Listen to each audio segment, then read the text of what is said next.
আজ 25শে ডিসেম্বর রাত্রি 9টা বাজে। বিকালবেলা বলে গিয়েছিল যে মাঠে, যেখানে আমাদের দুর্গা পুজো, কালী পুজো, সব রকম পুজোই হয়, সেইখানে একটা ছোট্ট করে অনুষ্ঠান, খিচুড়ির ফিস্ট।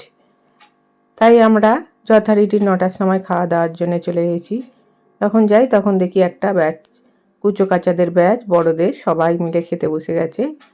আমি গিয়ে দেখলাম যে সুন্দর করে সব লাইন দিয়ে থরে থরে খেতে বসেছে। এদিকে আরও এক কড়া খিচুড়ি হচ্ছে, একদিক দিয়ে খাওয়া হচ্ছে, একদিক দিয়ে হচ্ছে, আবার কিছু বাকিও রয়ে গেছে, আর একবার বসবে।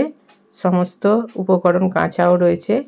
আর কীরকম সুন্দর অনুষ্ঠান দেখুন। ভ্যানের মধ্যে বক্সও লাগানো রয়েছে। ওরা নাচছিল, কিন্তু খাওয়ার সময় ওরা সব কিছু ছেড়ে ছুড়ে খেতে চলে গেছে। তারপরে কিছু কচি কাঁচা নাচানাচি করছিল। এখন আমরা বসে পড়েছি খাওয়ার জন্য। আমাদেরও পাতে খিচুড়ি পড়ে গেছে। বন্ধুরা, আমার এই ছোট্ট ছোট্ট ব্লগ যদি আপনাদের ভালো লাগে, প্লিজ প্লিজ একটু লাইক, কমেন্ট ও আমার চ্যানেলটাকে সাবস্ক্রাইব করে নেবেন। ভালো লাগলে অবশ্যই অবশ্যই একটা লাইক করে দেবেন। আর এখন আমাদের খাওয়া দাওয়া হয়ে গেছে।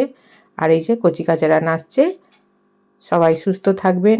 নতুন বৎসর আসছে, তার জন্য আমি সকলের কাছে শুভকামনা করছি। সবাই সুস্থ থাকুন, সাবধানে থাকুন। আর ভালো লাগলেই অবশ্যই একটা লাইক করে দেবেন আর ফলো করে নেবেন।